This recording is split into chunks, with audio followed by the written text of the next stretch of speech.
Hello, welcome to my YouTube cooking channel. ಇವತ್ತಿನ ವಿಡಿಯೋನಲ್ಲಿ ನಾನು ಸಂಕ್ರಾಂತಿ ಸ್ಪೆಷಲ್ ಆಗಿ ನಮ್ಮ ಮನೆಯಲ್ಲಿ ಯಾವ ರೀತಿ ಉಪ್ಪಿಟ್ಟು ಮಾಡ್ತೀವಿ ಇಕ್ಕಿ ಬೇಳೆ ಹಾಕಿ ಅಂತ ನಾನಿಲ್ಲಿ ಅಕ್ಕಿ ರವೆನ ಫ್ರೈ ಮಾಡ್ಕೋತಾ ಇದ್ದೀನಿ. ಸ್ವಲ್ಪ ಚೆನ್ನಾಗಿ ರೋಸ್ಟ್ ಆಗಬೇಕದು.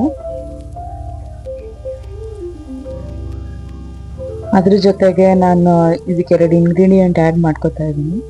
1 ಸ್ಪೂನ್ ಜೀರಿಗೆ ಮತ್ತು 1 ಸ್ಪೂನ್ ಮೆಣಸು ಹಾಕ್ಕೋಬೇಕು. ಇದೆರಡನ್ನೂ ಹಾಕೊಂಡು ಚೆನ್ನಾಗಿ ರೋಸ್ಟ್ ಮಾಡಬೇಕು. ಇದೆರಡು 5 ಮಿನಿಟ್ಸ್ ಅಷ್ಟು ರೋಸ್ಟ್ ಮಾಡ್ಕೊಳ್ಳಿ.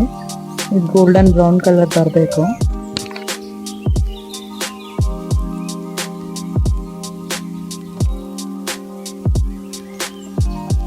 ಇದು ಸ್ವಲ್ಪ ಅಕ್ಕಿ ರವೆ ಆಗಿರೋದ್ರಿಂದ ಇದೊಂದು ಸ್ವಲ್ಪ ಟೈಮ್ ತಗೊಳುತ್ತೆ. 5 ಮಿನಿಟ್ಸ್ 5 to 6 ಮಿನಿಟ್ಸ್ ಆದರೆ ಅದು ಕಲರ್ ಚೇಂಜ್ ಆಗುತ್ತೆ.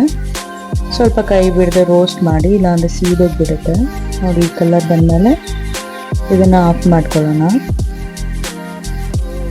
ಇದನ್ನು ಇವಾಗ ನಾವು ಒಂದು ಸ್ವಲ್ಪ ತಣ್ಣಗಾಗಿದ ತಕ್ಷಣ ಜಾರ್ಗೆ ಹಾಕ್ಕೊಂಡು ಒಂದ್ಸಲ ಮಾತ್ರ ಗ್ರೈಂಡ್ ಮಾಡ್ಕೊಳ್ಳಿ. ಈ ಥರ ಒಂದ್ಸಲ ಸಾಕು, ಪುಡಿ ಆಗುತ್ತೆ. ನೆಕ್ಸ್ಟ್ಗೆ ಕುಕ್ಕರ್ಗೆ ಎಣ್ಣೆ ಹಾಕ್ಕೊಂಡಿದ್ದೀನಿ. 3 to 4 ಟೇಬಲ್ ಸ್ಪೂನ್ ಅಷ್ಟು ಹಾಕ್ಕೊಳ್ಳಿ. ನೆಕ್ಸ್ಟ್ ಎಣ್ಣೆ ಬಿಸಿ ಆದಮೇಲೆ 1-2 ಸ್ಪೂನ್ ಅಷ್ಟು ತುಪ್ಪ ಹಾಕ್ಕೊಳ್ಳಿ. ಇವೆರಡು ಚೆನ್ನಾಗಿ ಸ್ವಲ್ಪ ಬಿಸಿ ಆಗಲಿ. ಈಗ ನಾನು ಸಾಸಿವೆ ಹಾಕ್ಕೊತಾ ಇದ್ದೀನಿ.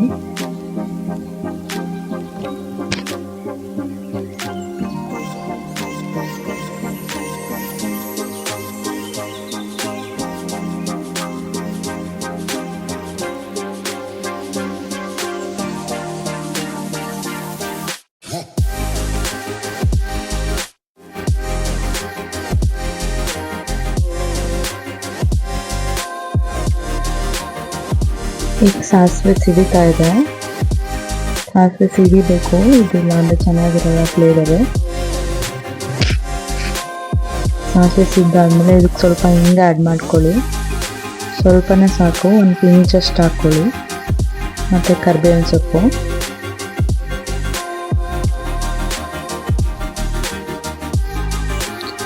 ನೆಕ್ಸ್ಟ್ ಕಡಲೆಬೇಳೆ.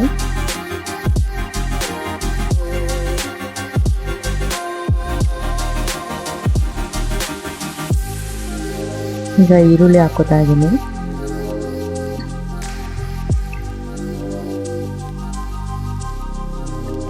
ಈರುಳ್ಳಿ ಸ್ವಲ್ಪ ರೋಸ್ಟ್ ಮಾಡ್ಕೊಳ್ಳಿ. ಸ್ವಲ್ಪ ಸಾಫ್ಟ್ ಆದರೆ ಸಾಕಾಗುತ್ತೆ.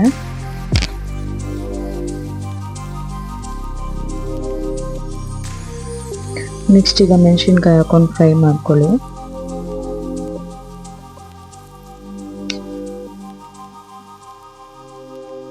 ನೆಕ್ಸ್ಟ್ ಇದಕ್ಕೆ ಟೊಮೆಟೊ ಆ್ಯಡ್ ಮಾಡ್ತಾ ಇದ್ದೀನಿ. ಟೊಮೆಟೊ ಸ್ವಲ್ಪ ಸಾಫ್ಟ್ ಆಗಲಿ.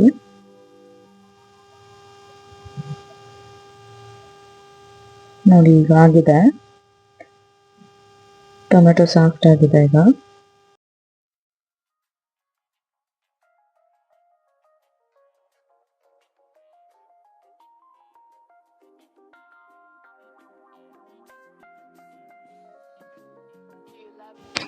ನಾನೀಗ ಇದಕ್ಕೆ ಇದ್ಕಿದ ಬೇಳೆ ಹಾಕೋತಾ ಇದ್ದೀನಿ.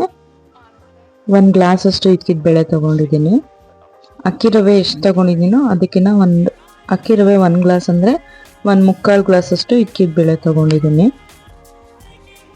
ಅದು ನೀಟಾಗಿ ವಾಶ್ ಮಾಡಿ ಇವಾಗ ಸೇರಿಸ್ಕೊಳ್ಳಿ. ಈ ಟೈಮಲ್ಲಿ ಇದ್ಕಿದ ಬೇಳೆ ಫ್ರೈ ಮಾಡ್ಕೊಳ್ಳಿ. ಸ್ವಲ್ಪ ಹೊತ್ತು ಸ್ವಲ್ಪ ಅದು ಬೇಯಬೇಕು ಈ ಒಗ್ಗರಣೆಲೇನೆ.